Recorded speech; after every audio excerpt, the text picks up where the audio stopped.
A faded collection of plastic flowers, a simple gold band, or a single shoe. These are just some of the items found 10 years ago inside a well in San Joaquin County.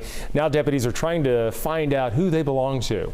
Deputies are trying to find out if the women who wore these items are victims of the so-called speed freak killers. Lauren Herzog and Wesley Shermantine are suspected of killing dozens of women during the 1980s and 90s. Yeah, now deputies are hoping that these pictures will help them identify more of those victims. KCRA 3's Orko Manna had a chance to speak with victims advocates and former investigators about the mystery that still surrounds these serial killers, Orko.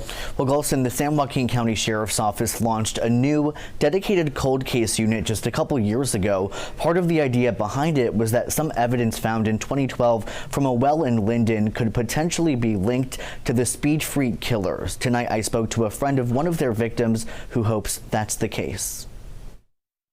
Well, it's affected all of our lives.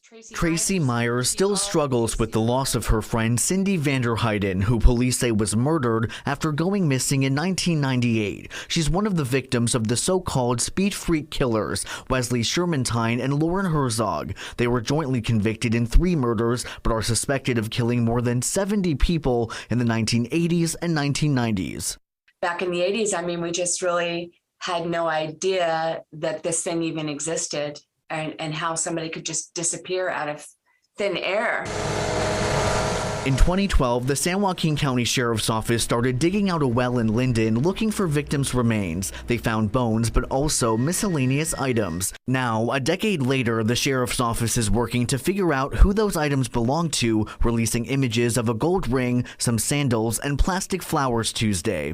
Deputies saying these items could possibly belong to other unknown victims of the speed freak killers. This comes a few weeks after the Sheriff's Office released images of these other items. It is my hope and the hope of Sheriff Withrow as we make these public. As part of a private cold case team, Myers tells me she and others have been working with the sheriff to connect the dots. They're going to be released very slowly. And the main reason for that is so that, you know, if we get any tips, they don't get mixed up. But how likely is it that these items will be linked to victims from decades-old murders? There is certainly the possibility, but I would never dismiss it. Former Sacramento County Sheriff John McGinnis tells me there's always the chance a loved one could recognize the shoes or jewelry, but to scientifically confirm it's theirs is another story. That would give the impetus to actually get DNA from that person if they're a relative.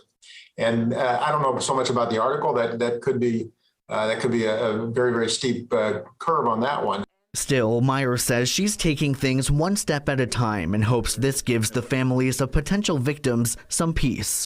I don't think they ever really have closure, but knowing something is better than knowing nothing. And it is definitely a step towards healing. Now, in terms of the speed freak killers themselves, Herzog was paroled but committed suicide in 2012. Shermantine currently sits on death row at the San Quentin State Prison. Live in the newsroom tonight, Orko Manna, KCRA 3 News.